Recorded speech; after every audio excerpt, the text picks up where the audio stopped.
Thank you. Right, maybe it's better I introduce myself. My name is Mo Ibrahim. I'm an African and here invited by The Economist to talk about Africa and what's happening. And maybe it's not much in the frame.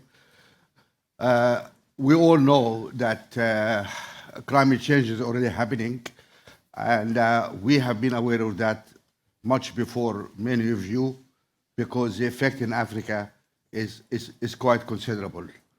Farmers no longer know when to plant seeds, and the rain doesn't come, and then heavy rain comes, wipes the seeds out. We have the problems of desertification, and that is a major problem because it results in migration, because the herders, people who need to feed their animals, and so they move south to find something to feed their animals. Then they get clashes with the farmers, and so the fight over scarce resources produce serious conflicts. And you all heard of Darfur in my own country, in Sudan, which a problem started with this conflict between herders and farmers, and because of the mismanagement of that criminal guy Bashir, ended up in 300,000 people dead. So there's huge movement, migration of people, because and of course the low resilience of many African countries does not help really in stemming this problem. So we have been very much hit by climate change. Actually, the 10 most vulnerable countries are all Africans. All Africans. We did not put this stuff up there, right? African contribution to the carbon emission is around 3%, 3.3%. That's all, 3.3%. And the other guys put this stuff up there, and unfortunately, they are not willing to face to their responsibilities, whether in the past, what happened in the past, or what's happening in the future. Today, average American, they put out 16 tons per year, per capita. Many African countries, their footprint per capita is 0.2. So an average African footprint is 2% of the average carbon footprint in the North. That's what's happening today. Forget about the past, Industrial Revolution, all that stuff. That is happening today. And those guys putting this stuff out there are quite sanguine about the problem, and they always send to us in Africa and say, hey guys, what are you doing? Excuse me, what you are doing. I think that's if we want to deal with the problem. And by the way, not many people know that, but the Congo Basin forest sinks 4% of the annual carbon emission. That's just one forest in Africa. So Africa actually is not net zero. Africa actually sinks carbon. This, and is never been rewarded for that. And that brings me to an issue really about world governance and how we are managing this. I cannot understand why,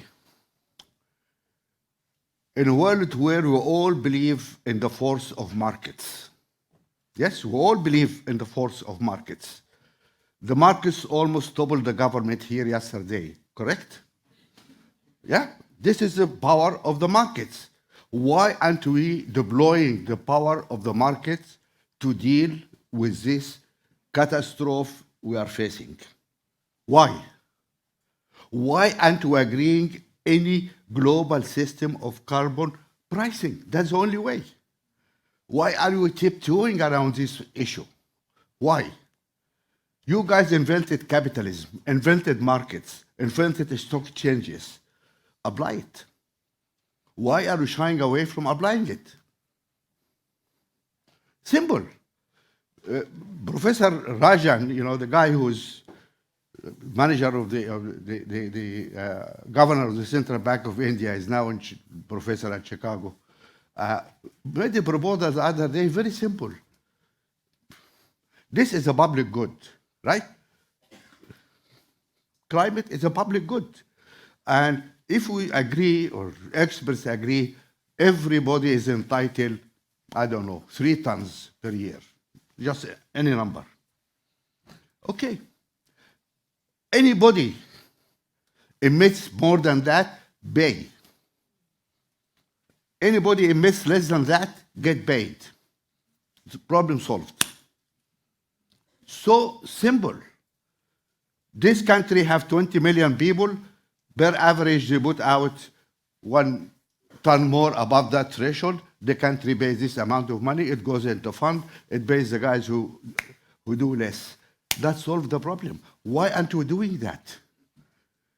You invented economic sciences. You invented all this stuff. Why? I suspect because the polluters don't want to face realities.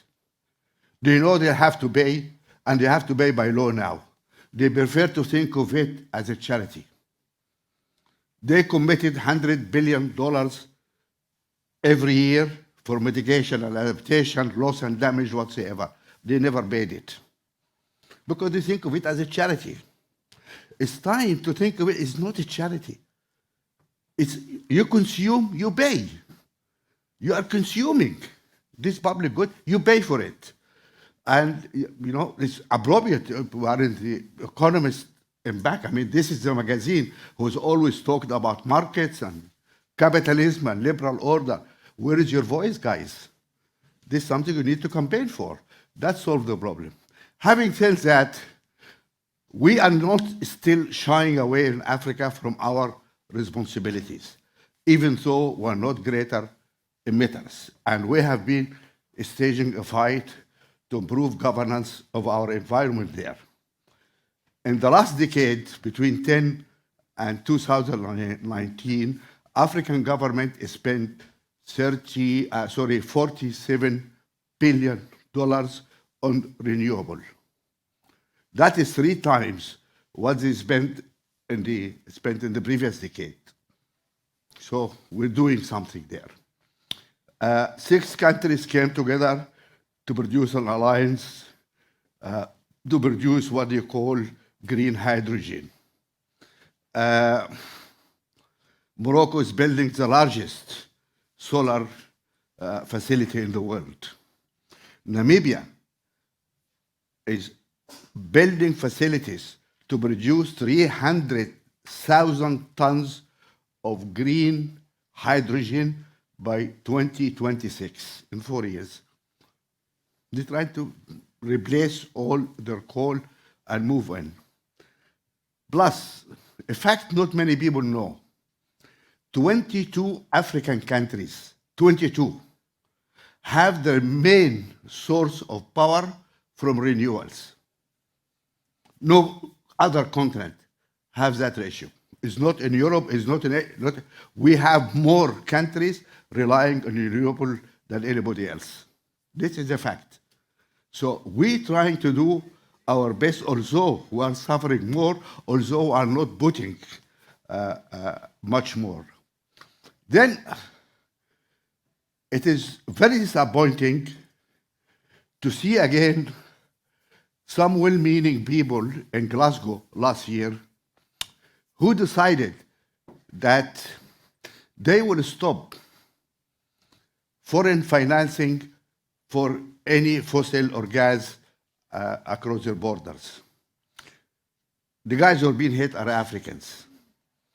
And we have a problem because we have 600 million people in our continent without electricity. There's no switch, there's no light. If you don't have electricity, none, how could you have a life? Could you have business? Could you have education? Could you have hospitals? Could you have anything? 600 million people, those guys need power. We need to find a way to give them power. Of course, solar, hydro, whatever, but that is not enough.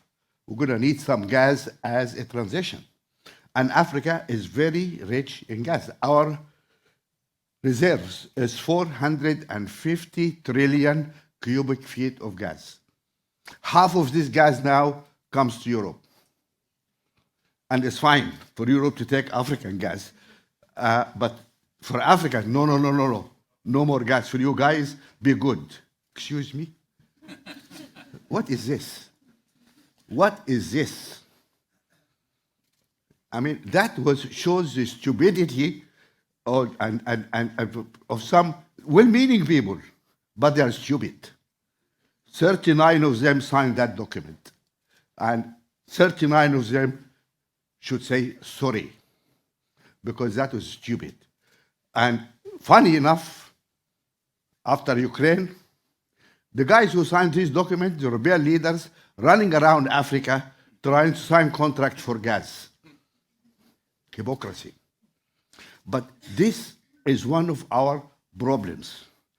The global order is messy, is broken. And we have few powerful countries which designed this order some 70 or 80 years ago, and it became self-serving. And the world changed, but nobody's trying to change that public or this global order. And this creaking is not working. It's not working. The South has no voice. You have G7, G8, G12, G20. They keep changing the numbers, so I'm not sure what is it now. And is Africa there? No.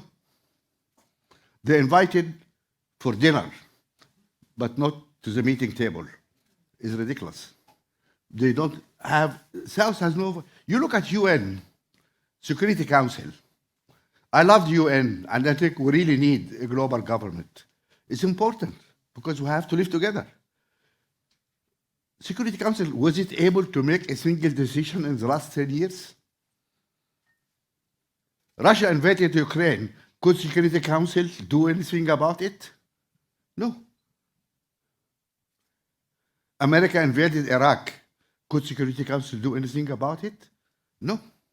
People bombed Libya, broke the country and left it and went. Anything? No. Why? Because there are 5 guys there sitting with a veto power, which gives them impunity and also protect their client states. It doesn't work. And those 5 guys, the guys who won the war 7 years ago, Britain and France have 2 votes. They are 40% of the power there.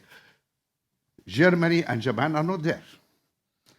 Each of these countries are bigger than France or UK, bigger in population, bigger in economy, but they lost the war, so they're out. Even 70 or 80 years later, they're out. India has a bigger economy than the UK. It has 20 times the population. No, it's out. All Africa is out. Brazil is out. Indonesia is out. Is that a way to shape the public order? It's not. That's why I'm supposed to talk about governance in Africa. I'm ending up talking about global governance. Because to be honest, without good global governance, you cannot have good governance also in Africa, because it affects us in the way people behave. And that is really important, to address the issue of global governance. And people need to say, is that the way we're going to run this world? Going forward also, Africa has 30% of the world minerals, and more of the key minerals which are essential for the green industry. All these materials needed for green industry, a lot of it in Africa. The demand for this over the next 20 years or so is going to increase by 500%. So we need a major push, major investment to extract this stuff which is essential for the green. But good governance is essential because the extractive industry in Africa is a mess. It is corrupt, no transparency, and is a big problem. And that's why we talk about the resource scarce. What we need is a better governance for extraction of these resources.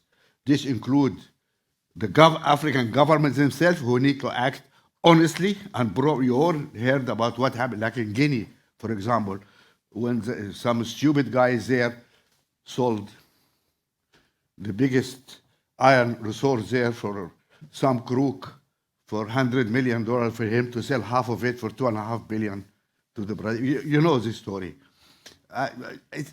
People are raping Africa right, left, and center. Sometimes our own leaders raping us. For what? For a Porsche car for $3 million. This guy gave away $2.5 billion of asset. It's crazy. That's something we are fighting for and need to stop. And it's very difficult to do it again now, but the fight has to continue. You also have responsibility here because it takes two to tango. Corruption is not only African officials, it's also business people sitting here in this room or in the city around us here. Those guys need to behave because corruption, as I said, like adultery, it takes two guys and always blame the woman. We never talk about the man. That's not fair. So we need to talk about the man and corruption here, which is a European businessman and Chinese businessman or woman. That has to be dealt with. Something people don't necessarily know. What our biggest problem is not only corruption. The biggest problem actually is illicit financial flows out of Africa. Illicit financial flow estimated at $89 billion a year by United Nations. Estimated at $109 billion a year by Amherst University researchers in the US. Every year, illicit financial flows of Africa.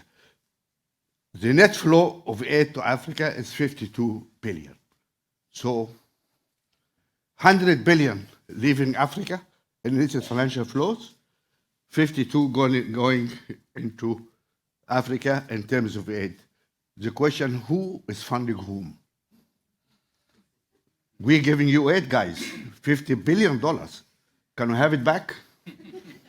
Yeah? We need to talk about that. Who is doing that? Business. Profit shifting, mispricing.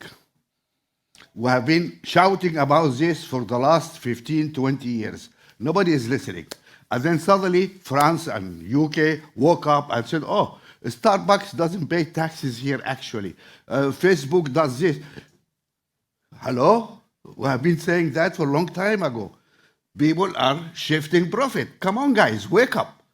You know, if we have principles, we need to apply that and not to compromise about it. That is really important. So we require more integrity, better governance, not only in Africa, but in the world too. That I think is really important. I have 2 minutes. I always like to have some questions also because you need to have a voice and you need to be able to challenge me. So can somebody want to challenge me or to put a different point of view? I would love to. Somebody is very enthusiastically raising his hand here. Come on. Very engaging and interesting presentation. Thank you. You didn't touch on what might be the biggest systemic problem of all for Africa, which is the screwed up global monetary system, which has huge implications for Africa. And we're seeing now with the inflation of the US dollar. And there was no comment made about that. And that is another big global governance problem. Thank you. But I touched on that. I talk about illicit financial flows. Better regulations we need over there. Yeah?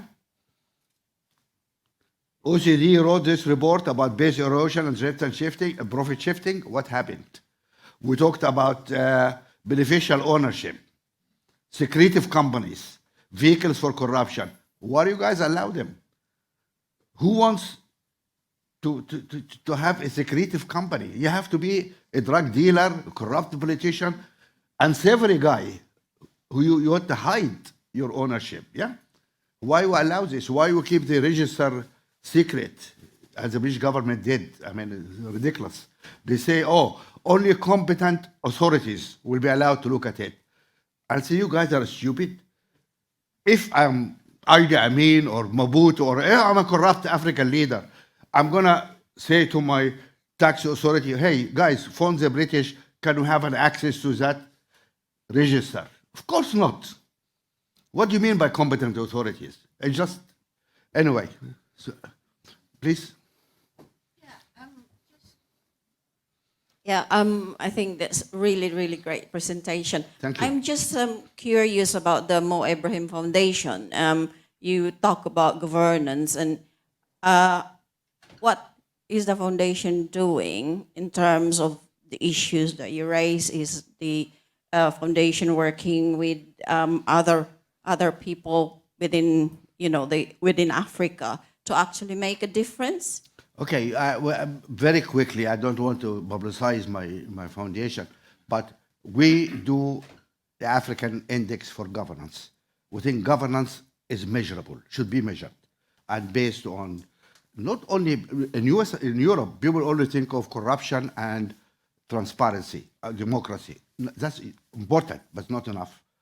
Education, health, jobs, economy, the rule of law, safety of people. We measure over 100 parameters in every African country. We publish that index. It's free, available for everybody. Okay, that is the biggest reservoir of data about Africa. We do that. We have the African Leadership Award. We give the African leader who comes democratically, move the country forward. We have the data, the index, and then leaves in a proper way, peaceful transfer of power without messing around with constitution. We say, you are a hero.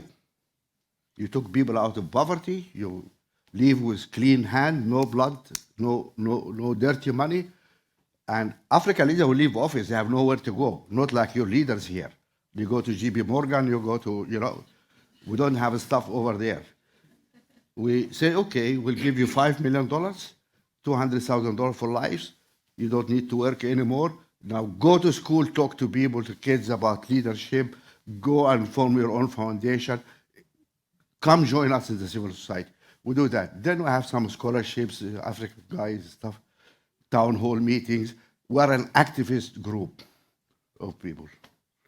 Okay, thank you. Yes, you raised the question. Yeah, well, thank you very much for what I think is probably going to turn out to be the best speech and most important speech out of the whole of the COP20. I am blushing. Now, one of the things that people do is they name and shame. Now, I know you probably can't name the countries, but is there any way you can sort of name and shame? Because that's one way of actually getting things improved quite often. Yeah? So I don't know if you can, but are there some sort of countries that are real culprits as far as Africa is concerned on this front? Yeah, we in our foundations, we are free to speak because we don't raise funds from anybody. Okay, we are self-contained. We don't seek grants, so we are not beholden to anybody. Okay, I happen to make money from my business some time ago, and I gave the money to the foundation. I'm an African, and we said, fine, you guys, let's go. We name and shame everybody, and because look, we are not beholden to only. You know what our problem is? That guys, we are too polite. We are too polite. We try to pretend we are too nice. So when we talk to other people, then we turn around and then we gossip like hell. That doesn't work. We need to be frank. What we say here in the back, we say in the front also. We need to be, and the only way is to confront people. What are we doing? So we do that, whether with African countries or other people who because we're not in isolation. What people do here in Europe or US also affecting us quite a lot, actually. So we name people if needed, etc. What we do, we have the list of carbon footprint of every African country per capita, because that's important, per capita. And we know who is doing what and who is doing it, because it is data. Data doesn't lie. So the data shames people, not us. We only read data. Okay? Do I have time for another question? The young lady here? Only one? Okay. Thank you so much, Mr. Ibrahim. My name is Sumitra. I'm from a family business that is based out of West Africa in Nigeria, actually. We've been there since the mid-'80s. I'm curious to know, homegrown businesses out of Africa, of course, there's a huge role for us to play. Can you speak slowly, please? I'm an old Yes, man. of course. No. Yeah. Slowly. Quick summary. So I'm from a family business. We're 4 generations in West Africa already. Yeah. And I'm curious about the role of homegrown businesses in Africa, African entrepreneurs or maybe expatriate families who've been in Africa and are very deeply invested in manufacturing, etc. Apart from, you mentioned hydrogen, you mentioned green energy, you mentioned minerals, etc.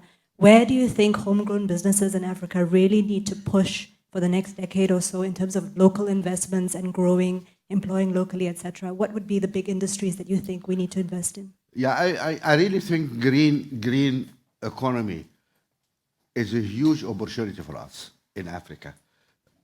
We are blessed with so many things, but we are too stupid sometimes to use our resources, unfortunately. We have 40% of the world solar potential, 40% in Africa. However, we installed only 1% of the world panels. Imagine the headroom we have there. It's amazing. We can trade in that. Okay, not only for Africa, we can sell, electricity to a guy shivering from cold in Europe. Putin is cutting gas off, right? That is a great opportunity for us. Hydrogen is a good opportunity for us. Green, we need to look at green economy not as a punishment or as a problem, but as an opportunity. And we need to play smart going forward. I think so. Well, I think we run out of time, so thank you very much. I'm grateful. Thank you.